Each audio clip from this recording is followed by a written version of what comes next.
Welcome, friends, fiends, and night owl supremes, to A Bit Late, where we're reading a selection from Jane Austen's Pride and Prejudice, a classic which is full of drama, romance, scandal, and of course, impertinent slights. I'm looking at you, Mr. Darcy. So join me in the sitting room with your familiars, needlepoint, and your favorite tea, and follow me. Pride and Prejudice, Chapter 1. It is a truth universally acknowledged that a single man in possession of a good fortune must be in want of a wife.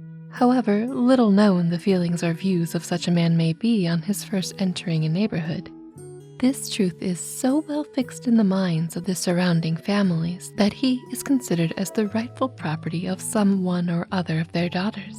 "My dear Mr. Bennet," said his lady to him one day, "have you heard that Netherfield Park is let at last?" Mr. Bennet replied that he had not. "But it is," returned she, "for Mrs. Long has just been there and she told me all about it." Mr. Bennet made no answer. "Do you not want to know who has taken it?" cried his wife impatiently. "You want to tell me, and I have no objection to hearing it." This was invitation enough. "Why, my dear, you must know. Mrs. Long says that Netherfield is taken by a young man of large fortune from the north of England, that he came down on Monday in a chaise and four to see the place, and was so much delighted with it that he agreed with Mr. Morris immediately, that he is to take possession before Michaelmas, and some of his servants are to be in the house by the end of next week." "What is his name?" "Bingley." "Is he married or single?" "Oh, single, my dear, to be sure. A single man of large fortune, 4,000 or 5,000 a year. What a fine thing for our girls!" "How so? How can it affect them?" "My dear Mr. Bennet," replied his wife, "how can you be so tiresome? You must know that I am thinking of his marrying one of them." "Is that his design in settling here?" "Design? Nonsense, how can you talk so? But it is very likely that he may fall in love with one of them, and therefore you must visit him as soon as he comes." "I see no occasion for that. You and the girls may go, or you may send them by themselves, which perhaps will be still better, for as you are handsome as any of them, Mr. Bingley might like you best of the party." "My dear, you flatter me. I certainly have had my share of beauty, but I do not pretend to be anything extraordinary now. When a woman has 5 grown-up daughters, she ought to give over thinking of her own beauty. In such cases, a woman has not often much beauty to think of." "But, my dear, you must indeed go and see Mr. Bingley when he comes into the neighborhood. It is more than I engage for, I assure you. But consider your daughters. Only think what an establishment it would be for one of them. Sir William and Lady Lucas are determined to go, merely on that account. For in general, you know, they visit no newcomers. Indeed, you must go, for it will be impossible for us to visit them if you do not." "You are over-scrupulous, surely. I dare say Mr. Bingley will be very glad to see you, and I will send a few lines by you to assure him of my hearty consent to his marrying whichever he chooses of the girls, though I must throw in a good word for my little Lizzy." "I desire you will do no such thing. Lizzy is not a bit better than the others, and I'm sure she is not half so handsome as Jane, nor half so good-humored as Lydia, but you are always giving her the preference." "They have none of them much to recommend them," replied he. "They are all silly and ignorant like other girls, but Lizzy has something more of quickness than her sisters." "Mr. Bennet, how can you abuse your own children in such a way? You take delight in vexing me. You have no compassion for my poor nerves." "You mistake me, my dear. I have high respect for your nerves. They are my old friends. I have heard you mention them with consideration these 20 years at least." "Ah, you do not know what I suffer. But I hope you will get over it and live to see many young men of 4,000 a year come into the neighborhood." "It will be of no use to us if 20 should come, since you will not visit them." "Depend upon it, my dear, that when there are 20, I will visit them all." Mr. Bennet was so odd a mixture of quick parts, sarcastic humor, reserve, and caprice that their experience of 23 years had been insufficient to make his wife understand his character. Her mind was less difficult to develop. She was a woman of mean understanding, little information, and uncertain temper. When she was discontented, she fancied herself nervous. The business of her life was to get her daughters married. Its solace was visiting and news. Chapter 2.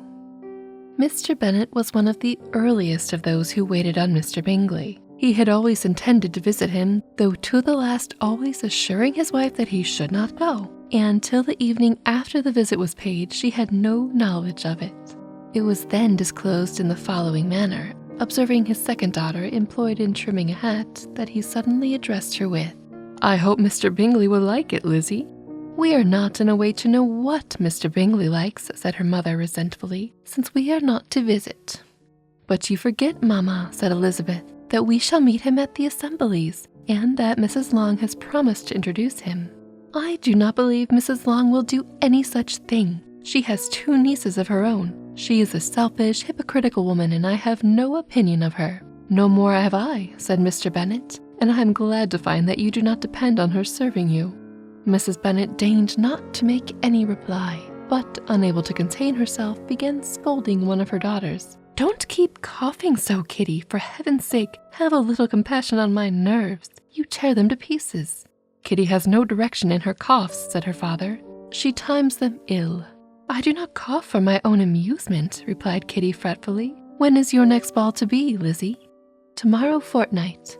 "Aye, so it is," cried her mother, "and Mrs. Long does not come back till the day before, so it will be impossible for her to introduce him, for she will not know him herself." "Then, my dear, you may have the advantage of your friend and introduce Mr. Bingley to her." "Impossible, Mr. Bennet, impossible, when I am not acquainted with him myself. How can you be so teasing?" "I honor your circumspection. A fortnight's acquaintance is certainly very little. One cannot know what a man really is by the end of a fortnight. But if we do not venture, somebody else will after all. Mrs. Long and her nieces must stand their chance, and therefore she will think it as an act of kindness. If you decline the office, I will take it on myself." The girls stared at their father. Mrs. Bennet only said, "Nonsense, nonsense." "What can be the meaning of that emphatic exclamation?" cried he. "Do you consider the forms of introduction and the stress that is laid on them as nonsense? I cannot quite agree with you there. What say you, Mary? For you are a young lady of deep reflection, I know, and read great books and make extracts." Mary wished to say something very sensible, but knew not how. While Mary is adjusting her ideas, he continued, "Let us return to Mr. Bingley." "I am sick of Mr. Bingley," cried his wife. "And I'm sorry to hear that. But why did you not tell me so before? If I had known as much this morning, I certainly would not have called on him. It is very unlucky, but as I have actually paid the visit, we cannot escape the acquaintance now." The astonishment of the ladies was what he wished, that of Mrs. Bennet perhaps surpassing the rest, though when the first tumult of joy was over with, she began to declare that it was what she had expected all the while. "How good it was in you, my dear Mr. Bennet! But I knew I should persuade you at last. I was sure you loved your girls too well to neglect such an acquaintance. Well, how pleased am I! And such a good joke, too, that you should have gone this morning and never said a word about it till now." "Now, Kitty, you may cough as you choose," said Mr. Bennet, and, as he spoke, he left the room, fatigued with the raptures of his wife. "What an excellent father you have, girls," said she when the door was shut. "I do not know how you will ever make amends for his kindness, or me either for that matter. At our time of life it is not so pleasant, I can tell you, to be making new acquaintances every day, but for your sakes we would do anything. Lydia, my love, though you are the youngest, I dare say Mr. Bingley will dance with you at the next ball." "Oh," said Lydia stoutly, "I am not afraid, for though I am the youngest, I'm the tallest." The rest of the evening was spent in conjecturing how soon he would return Mr. Bennet's visit, and determining when they should ask him to dinner. Chapter 3.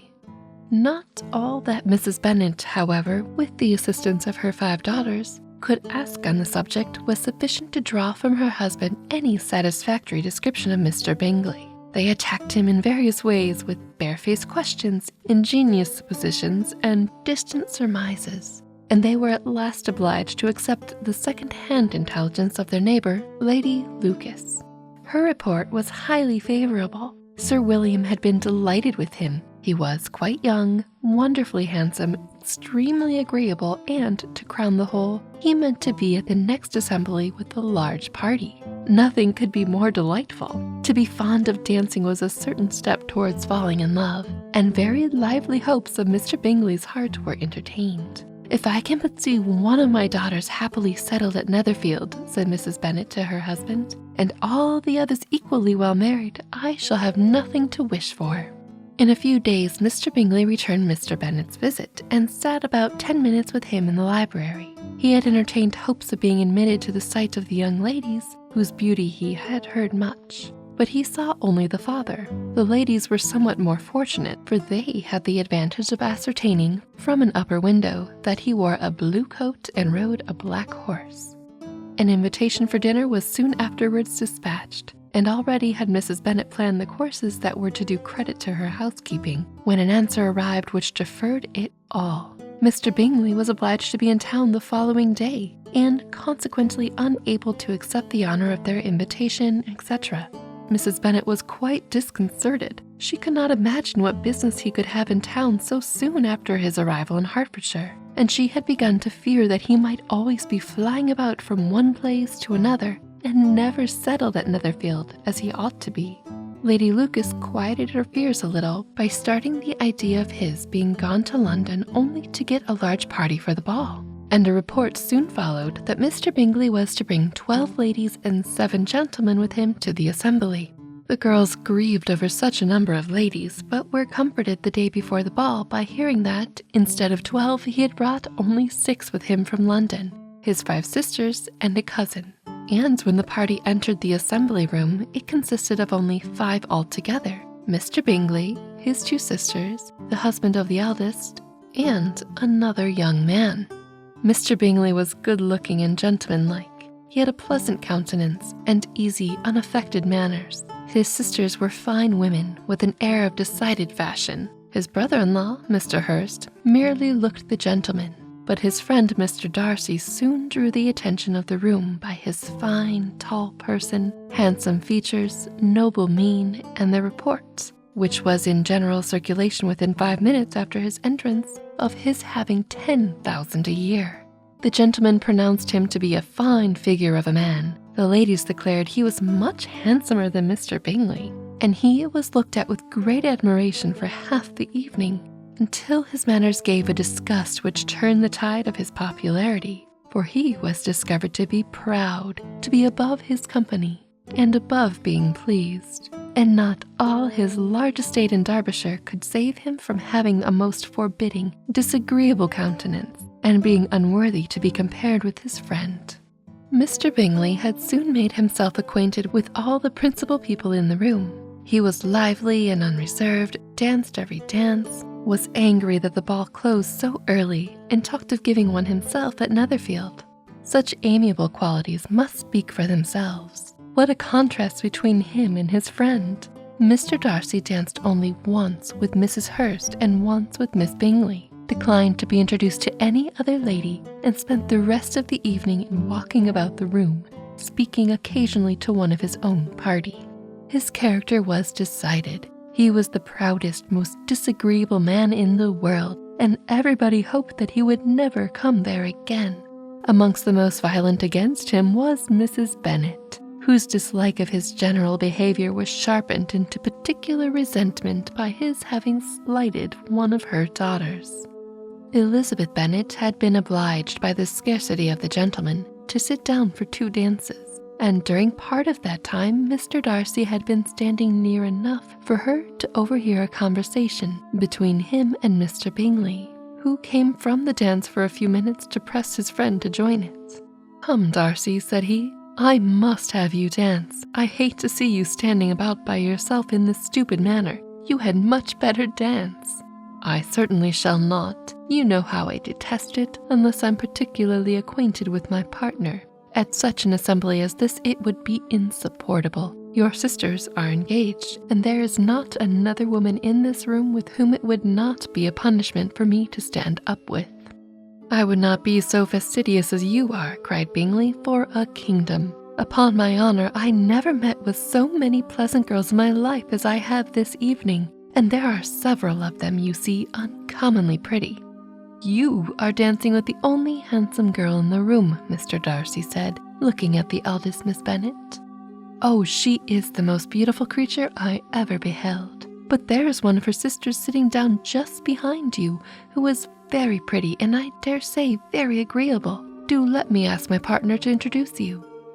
Which do you mean? And turning round, he looked for a moment at Elizabeth, till, catching her eye, he withdrew his own and coldly said, She is tolerable, but not handsome enough to tempt me, and I am in no humor at present to give consequence to young ladies who are slighted by other men. You had better return to your partner and enjoy her smiles, for you are wasting your time with me.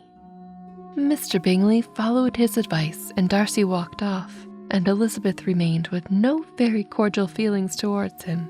She told the story, however, with great spirit among her friends, for she had a lively, playful disposition which delighted in anything ridiculous. The evening altogether passed off pleasantly to the whole family.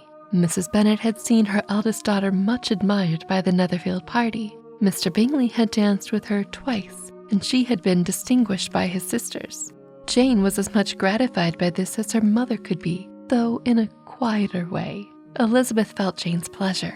Mary had heard herself mentioned to Miss Bingley as the most accomplished girl in the neighborhood, and Catherine and Lydia had been fortunate enough to be never without partners, which was all that they had yet learnt to care for at a ball.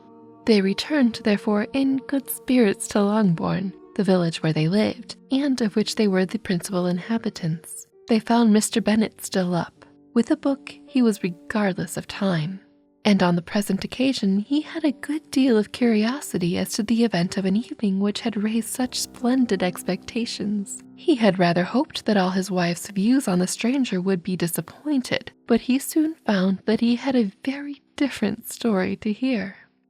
"Oh, my dear Mr. Bennet," as she entered the room, "we have had a most delightful evening, and a most excellent ball. I wish you had been there. Jane was so admired, nothing could be like it. Everybody said how well she looked, and Mr. Bingley thought her quite beautiful and danced with her twice. Only think of that, my dear. He actually danced with her twice, and she was the only creature in the room that he asked a second time. First of all, he asked Miss Lucas. I was so vexed to see him stand up with her, but however, he did not admire her at all. Indeed, nobody can, you know, and he seemed quite struck with Jane as she was going down to dance. So he inquired who she was and got introduced and asked her for the two next. Then the 2/3 he danced with Miss King, and the 2/4 with Maria Lucas, and the 2/5 with Jane again, and the 2/6 with Lizzy and the Boulanger. If he had any compassion for me, cried her husband impatiently, he would have not danced half so much. For God's sake, say no more of his partners. Oh, that he had sprained his ankle in the first dance. Oh, my dear, continued Mrs. Bennet, I am quite delighted with him. He is so excessively handsome, and his sisters are charming women. I never in my life saw more elegant than their dresses. I dare say the lace upon Mrs. Hurst's gown." Here she was interrupted again. Mr. Bennet protested against any description of finery. She was therefore obliged to seek another branch of the subject, and related with much bitterness of spirit and some exaggeration the shocking rudeness of Mr. Darcy.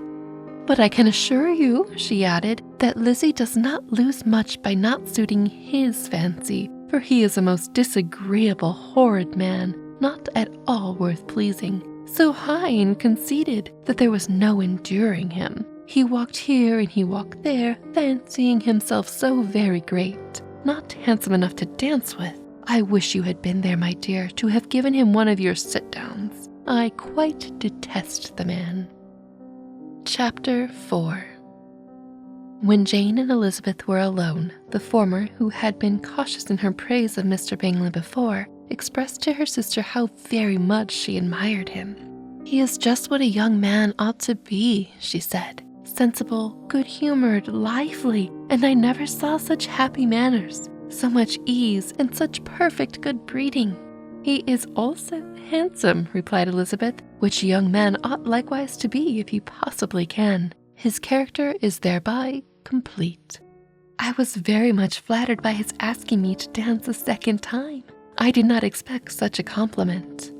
Did you not? I did for you, but that is one great difference between us. Compliments always take you by surprise, and me, never. What could be more natural than his asking you again? He could not help seeing that you were 5 times as pretty as every other woman in the room. No thanks to his gallantry for that. Well, he certainly is very agreeable, and I give you leave to like him. You have liked many a stupider person. Dear Lizzie!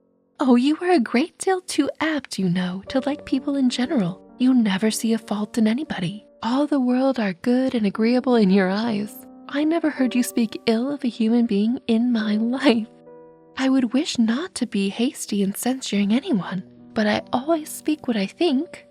I know you do, and it is that which makes me wonder, with your good sense, to be so honestly blind to the follies and nonsense of others. Affectation of candor is common enough. One meets with it everywhere. But to be candid without ostentation or design, to take the good of everybody's character and make it still better, and say nothing of the bad, belongs to you alone. And so, you like this man's sisters too, do you? Their manners are not equal to his. Certainly not, at first, but they are very pleasing women when you converse with them. Miss Bingley used to live with her brother and keep his house, and I am much mistaken if we shall not find a very charming neighbor in her. Elizabeth listened in silence, but was not convinced. Their behavior at the assembly had not been calculated to please in general, and with more quickness of observation and less pliancy of temper than her sister, and with a judgment too, unassailed by any attention to herself, she was very little disposed to approve them. They were, in fact, very fine ladies, not deficient in good humor when they were pleased, nor in the power of being agreeable where they chose it, but proud and conceited. They were rather handsome and had been educated in one of the first private seminaries in town, had a fortune of £20,000, were in the habit of spending more than they ought, and of associating with people of rank, and were, therefore, in every respect entitled to think well of themselves and meanly of others. They were of a respectable family in the north of England, a circumstance more deeply impressed on their memories than that their brother's fortune and that their own had been acquired by trade. Mr. Bingley inherited a property to the amount of nearly £100,000 from his father, who had intended to purchase an estate but did not live to do it. Mr. Bingley intended it likewise, and sometimes made choice of his county. But as he was now provided with a good house and the liberty of a manor, it was doubtful to many of those who knew best the easiness of his temper whether he might not spend the remainder of his days at Netherfield and leave the next generation to purchase. His sisters were very anxious for his having an estate of his own, but though he was now established only as a tenant, Miss Bingley was by no means unwilling to preside at his table, nor was Mrs. Hurst, who had married a man of more fashion than fortune, less disposed to consider his house as her home when it suited her. Mr. Bingley had not been of age 2 years when he was tempted, by an accidental recommendation, to look at Netherfield House. He did look at it, and into it, for half an hour, was pleased with the situation and the principal rooms, satisfied with what the owner had said in its praise, and took it immediately. Between him and Darcy there was a very steady friendship, in spite of a great opposition of character.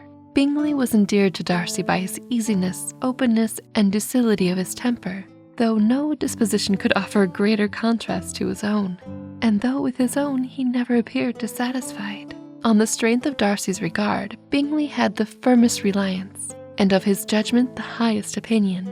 In understanding, Darcy was superior. Bingley was by no means deficient, but Darcy was clever. He was at the same time haughty, reserved, and fastidious, and his manners, though well-bred, were not inviting.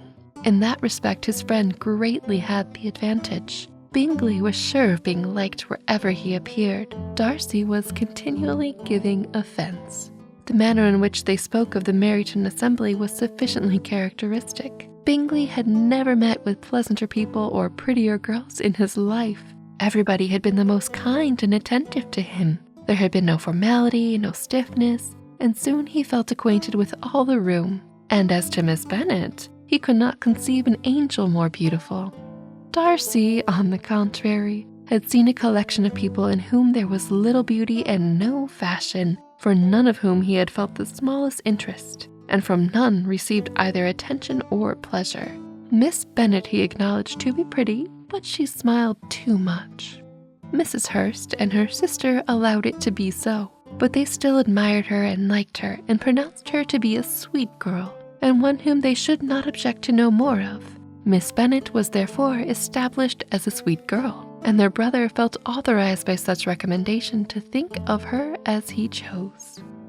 And at the close of the first ball and the opinions and characteristics of all parties revealed, this is where we'll stop tonight. I do hope you enjoyed Pride and Prejudice, chapters 1 through 4 here on A Bit Late. But I'd like to tell you about my newest video now that you finished this one. What do Endless Wine, Harry Potter's Invisibility Cloak, and Yu-Gi-Oh! Have in common? If you pictured a very tipsy Harry Potter wearing the Invisibility Cloak and dueling Seto Kaiba, you'd be mistaken. Let's get weirder than that. Add in catastrophic wishes, a horse that can climb anything in the world, map-obsessed giants, enchanted artifacts, and a reclusive old woman that routinely drugs any houseguest she has. And we've got ourselves a very dark and twisted centuries-old tale. And of course, it's even creepier when you stare too deeply into its depths. You can watch the story right now on Nebula first, before it's out on YouTube. I'll be releasing all of my stories early on Nebula first, and you can find all of my past stories and ASMR videos on Nebula as well. Now, A Bit Late is a small, quiet corner of the internet, and Nebula's support does make a difference in sharing stories with you. And with news and uncertainties and fresh fears streaming in from everywhere all the time, stories and respite are more important than ever. Nebula is a collection of conscientious creators, each with their own niche and speciality. Watching on Nebula directly supports the creator, and watching A Bit Late videos on Nebula helps me to make more videos. To get early access on Nebula first and access all of my videos without ads, please check out my links. go.nebula.tv/abitlate. You can get 40% off Nebula, or $36 per year, $3 a month. And you can go watch this new classic old story right now. And if you're already on Nebula, you can share guest passes with your friends so they can access it too for a full week. Nebula has absolutely made a difference in me making these videos. And by signing up using my links, it makes it more possible. Thank you for being here and for checking out Nebula. But for now, off to sleep and dream what you will, or stay a while and enjoy another tale. Whichever you choose, I'll speak to you again, and until then, stay spooky, my friends. Good night.